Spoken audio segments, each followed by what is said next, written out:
Olá, muito boa noite. Hoje, terça-feira, dia 19 de outubro, estamos aqui para mais um encontro marcado.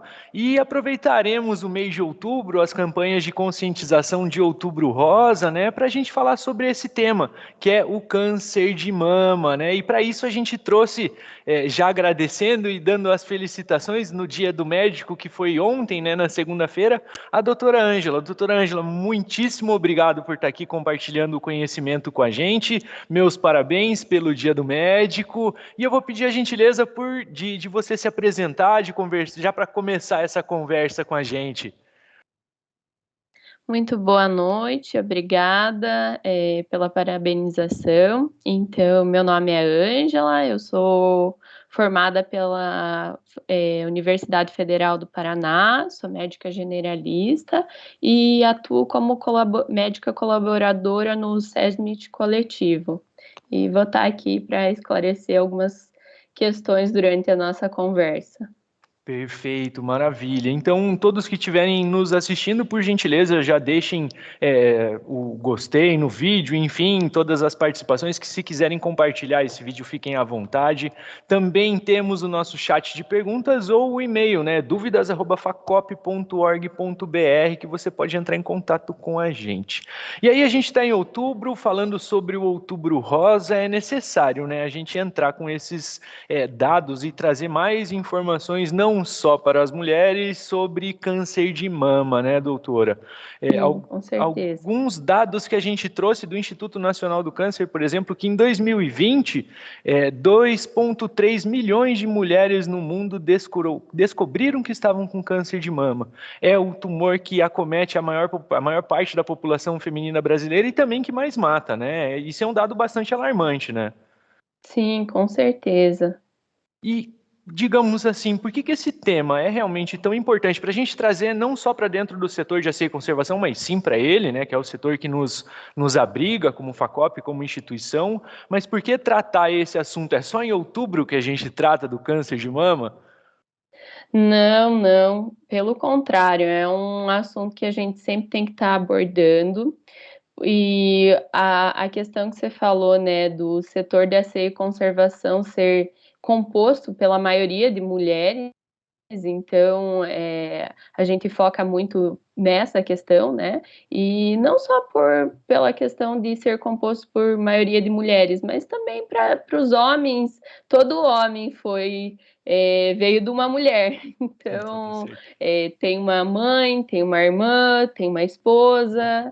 Então conversar sobre esse tema é muito importante por conta disso para levar informação, né, para essas mulheres e também esses homens levarem para dentro de casa essa informação. E enquanto antes a gente detectar esse câncer, melhora o prognóstico, né? Acaba salvando mais vidas.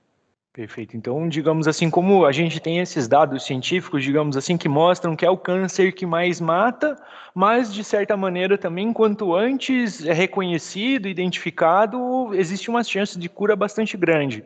Sim, com toda certeza. Perfeito. E como que a gente identifica quais são os principais sinais, sintomas que, claro, a gente, homens, mulheres, que, claro, tem que prestar atenção nisso, né? O que que você poderia salientar, assim, nesse primeiro momento? Então, na maioria das vezes ele é assintomático. Desde 2015, mais ou menos, não se fala tanto em autoexame de mamas. Antes se fazia muitas campanhas, se mostrava muito na televisão, né, como fazer o autoexame de mama. Mas o que a gente sabe é que para o câncer ganhar 1 centímetro, mais ou menos, para ele ser palpável, né?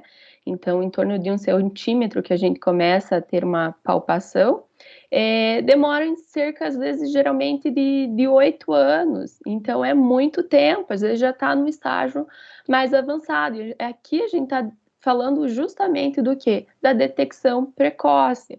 Então, a gente pode falar de um conhecimento do corpo da mulher, dela identificar alguns sinais, algumas coisas, alguns sintomas diferentes. Mas o que a gente bate na tecla justamente é a mamografia, a partir de uma certa idade. Que, por exemplo, se entrar em discussão aqui, o Ministério da Saúde fala entre 50 e 69 anos a cada 2 anos. Já a Febrasgo, né, que é a Federação brasileira, né, das associações de ginecologia e obstetrícia e também a Sociedade Brasileira de Mastologia, elas falam questão de 40, a partir dos 40 anos até os 69 anos. Elas recomendam, né, a mamografia e o exame clínico, daí por um médico. Então, é justamente a mamografia de rastreamento que colabora muito para essa detecção precoce. Mas se a gente for falar de sinais, os sintomas, a gente vai falar do nódulo, né? Mas daí já seria mais uma coisa avançada, que eu te falei que não seria tanto o caso hoje do autoexame, né? Que é mais assintomático, mas também um nódulo mais fixo, indolor, geralmente, uma pele mais retraída, digamos, aquele aspecto de casca de laranja, uma mama avermelhada, um bico do peito, mamilo, né? Que a gente chama de mamilo, com alguma alteração, algum nódulo em axila, em região mais de pescoço, né, que a gente fala dessa parte cervical, ou saída de algum tipo de secreção. Às vezes sai secreção por outros motivos, mas é um indicativo de se procurar um médico generalista para se avaliar, né, no primeiro momento o que está acontecendo. Perfeito. E se a gente, por exemplo, falar sobre essa ideia de saúde da mulher, né, e pensar desses funcionários que estão no asseio e conservação, numa consulta, por exemplo, num exame periódico, essa pessoa ela pode, quem sabe, se tiver algum tipo de alteração, já tiver algum tipo de dúvida, pedir um encaminhamento, alguma coisa nesse sentido? Sim, com certeza. O médico generalista está ali para isso, qualquer tipo de médico, para encaminhar esse paciente, para solicitar um exame de imagem, se vê que é necessário, né? E encaminhar para um médico especialista para poder dar o segmento, né? E se necessário for pedir um exame mais específico, que daí seria uma biópsia, né? Se vê que é necessário, né? Daí o médico especialista pede para fazer um diagnóstico, entendeu? Fechar um diagnóstico ali. Perfeito. E aí também, então, digamos assim, trocando em miúdos, né?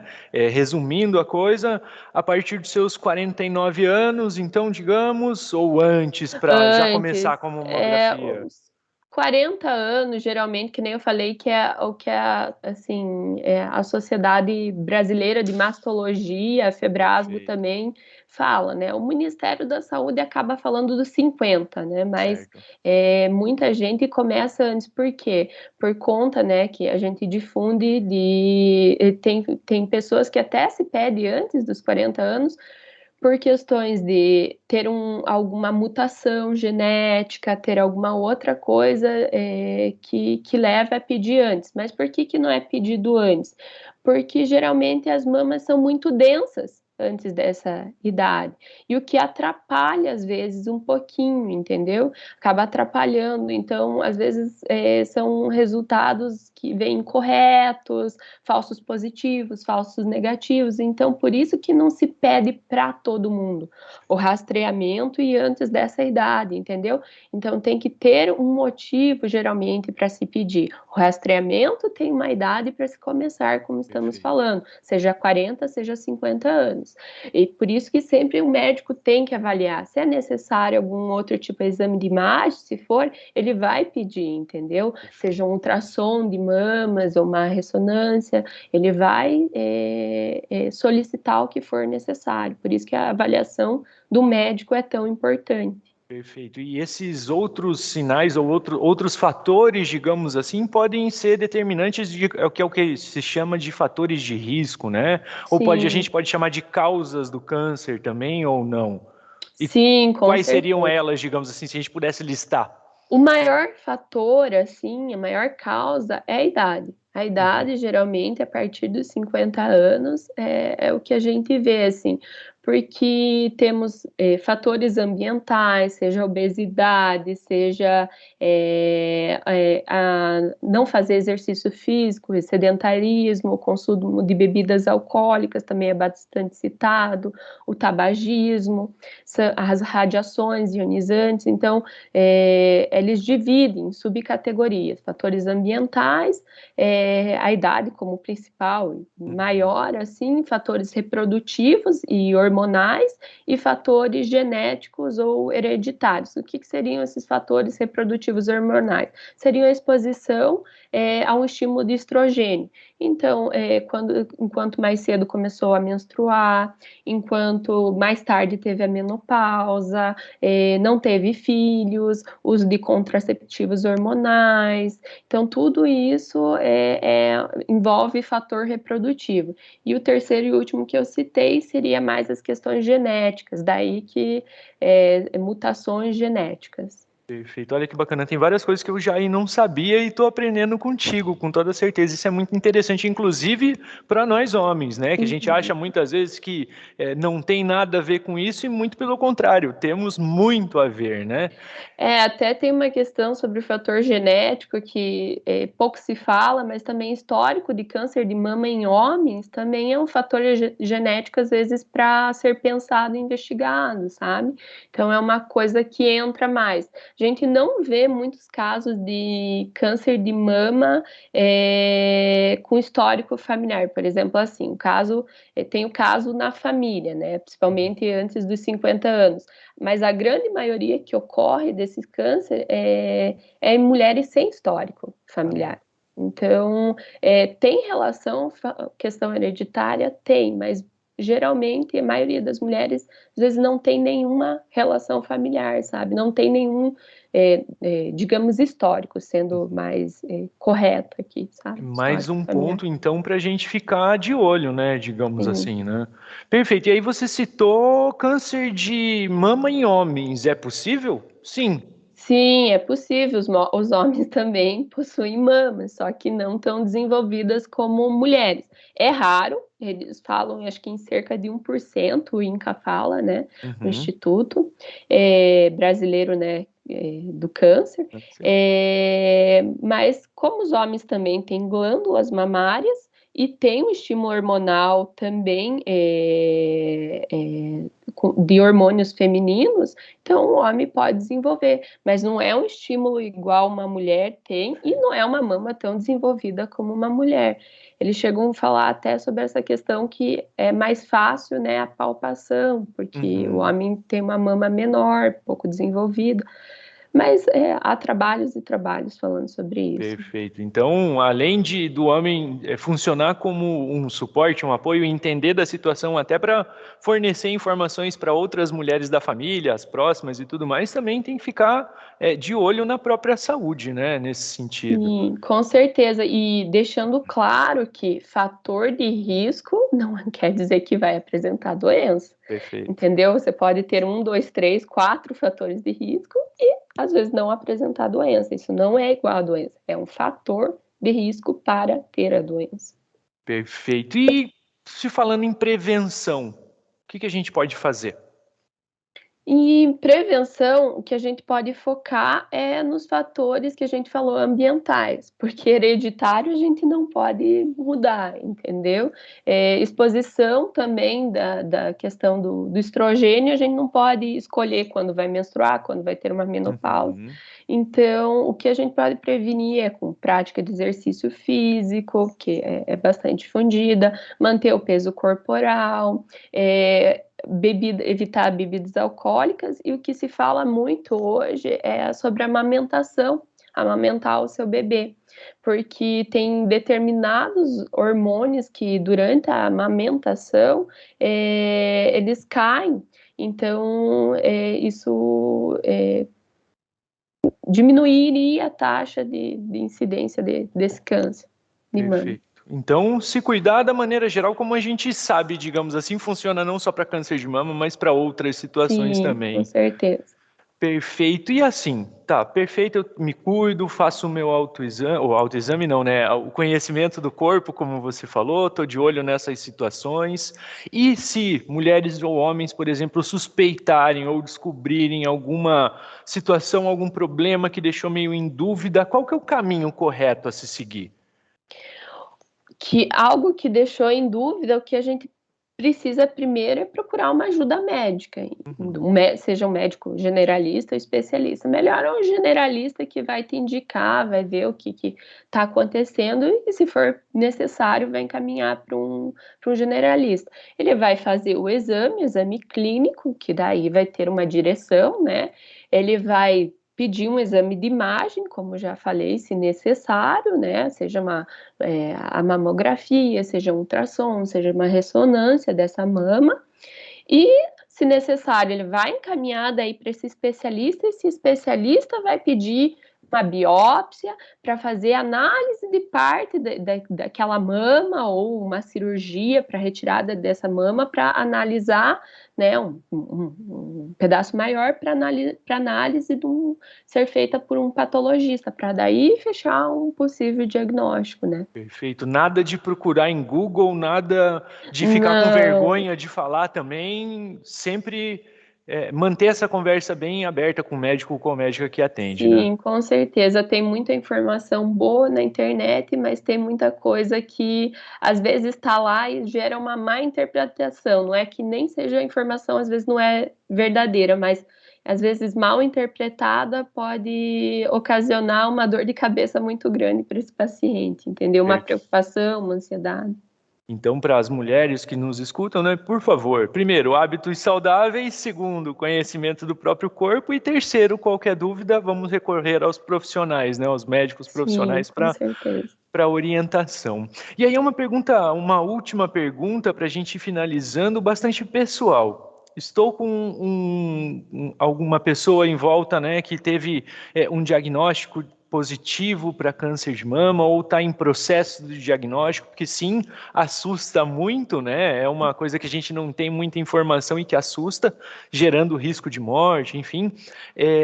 Como eu, como pessoa, seja marido, seja filho, seja companheiro ou seja integrante daquela comunidade, quem sabe colega de trabalho, a gente pode colaborar com alguma pessoa que esteja nesse processo diagnóstico ou esteja num diagnóstico já fechado, digamos assim.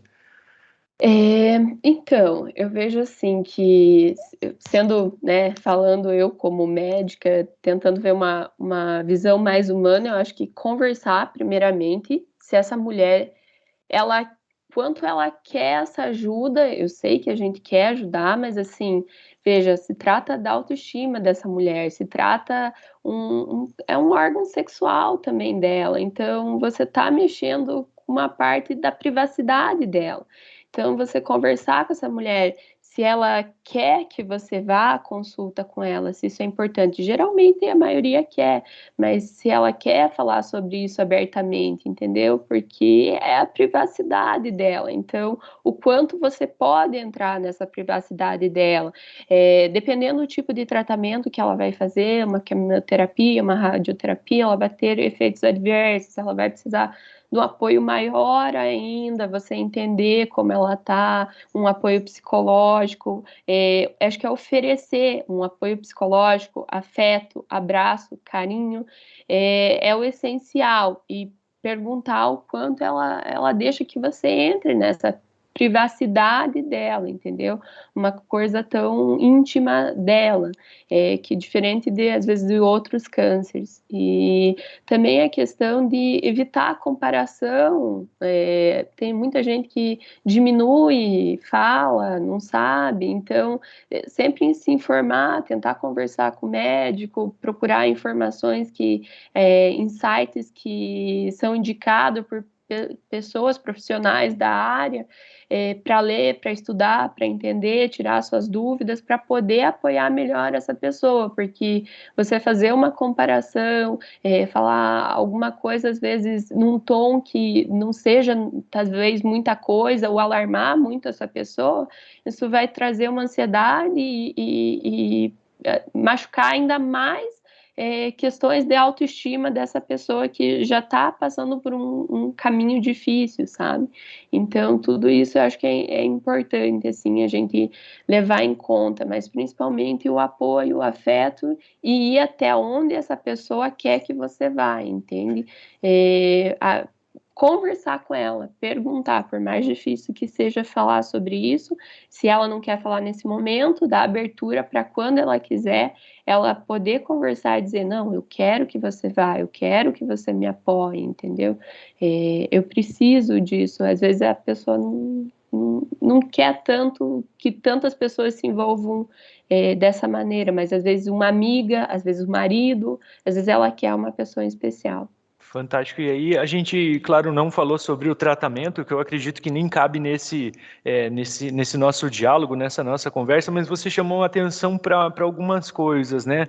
A primeira situação é que justamente é uma parte do corpo da mulher faz parte da autoestima dela, faz parte da sua vaidade, faz parte dela ser mais bonita, menos bonita, enfim, e que pode ser retirada, né? Infelizmente, em algumas situações acontece a retirada da mama, ou também, dependendo da situação, com tratamento de químio e radioterapia, se perde o cabelo. Outra situação que também está ligado, né, à vaidade da mulher, à lindeza da mulher, se é que a gente pode dizer assim, né? Então, eu acredito que se eu pudesse acrescentar algo nessa sua fala, é também ter o respeito por essas pessoas, também que estão passando por esse processo, né? Ninguém é mais ou menos porque está enfrentando essa doença, né?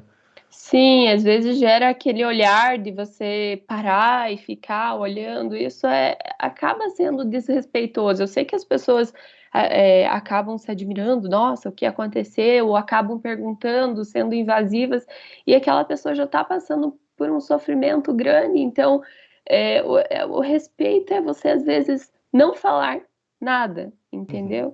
É não falar nada, porque às vezes o que você vai falar ela está num momento tão delicado que às vezes gera uma interpretação dúbia. Então, o respeito é a gente ficar às vezes na nossa, não falar nada, acolher essa pessoa, mas o acolhimento é um abraço, é um olhar que não paralise e você fique, o que está acontecendo? Então, essa pessoa já está passando por um processo tão difícil na vida dela, ela não precisa de olhares para julgar, ela não precisa de fala para diminuir ou aumentar o problema dela, tá? A E, questão dela. E também eu acho que fica uma coisa bastante clara a gente deixar aqui que, como a gente falou no início, como você pontuou muito bem, doutor, é que a maioria dessas pessoas que estão sob tratamento tem inúmeras chances de cura, né? Então, se foi Uhum. diagnosticado cedo, se foi acompanhado com um profissional médico, se foi tratado da maneira adequada, é um processo de cura, né? Então, a gente tem que até, quem sabe, ficar feliz por isso que está Eu acontecendo, né? falaria assim, um melhor prognóstico, porque a cura do câncer em si, às vezes ele fica lá latentezinho e demora anos para retornar, reaparecer. Então, cura mesmo, a gente fala às vezes depois de 10, 12 anos. Então, a gente fala no melhor prognóstico, entende? Então, no melhor prognóstico para essa doença, que é uma doença tratável, que é uma doença que se pega bem no início, né? Um diagnóstico precoce, tem assim, a estimativa de vida é longa, uma qualidade de vida boa, então, mesmo com a detecção, né, sendo detectado o câncer e mesmo com tratamento, mas um acompanhamento periódico e continuidade de uma vida praticamente normal, porque normal, depois que a gente descobre uma doença dessa, eu acho que muda a visão de muita coisa mesmo que esteja controlada e esteja um bom prognóstico, mas falando aqui em questão de acompanhamento, qualidade de vida né, e tentar uma visão nova aqui de tudo isso. Perfeito, fantástico, doutora. Colocou, me corrigindo, já aprendi mais uma com toda certeza, para a gente entrar dentro desse contexto, chamar a atenção não só de meninas, mulheres, homens também para isso, de todo um setor de trabalhadores, que é uma coisa que está aí, a gente precisa estar atento, é a nossa saúde, a gente precisa lidar com isso da melhor maneira possível. Doutora, muitíssimo obrigado, eu acredito que você trouxe informações fantásticas, eu particularmente já aprendi muito com as suas informações, vou levar isso para mim com toda certeza, para a minha vida, para os meus próximos, para as minhas próximas, que eu posso ajudar com toda certeza. E outra, né, Outubro Rosa não é só em outubro, né, o câncer de mama não é só em outubro, é o ano inteiro, né, eu acho que vale a Sim, pena a com gente toda lembrar. certeza. Eu que agradeço pela poder participar e esclarecer um pouquinho as dúvidas. Espero que seja útil e que possa levar essa informação a mais pessoas e a gente poder ajudar de alguma forma. Perfeito, doutora, muito obrigado. Eu agradeço a todos que assistiram também. No caso de dúvidas, no caso de perguntas, por gentileza, encaminhem para a gente vai tentar trabalhar com isso da melhor maneira possível. E nos encontramos mais uma vez na próxima terça-feira em outro encontro marcado. Muito obrigado.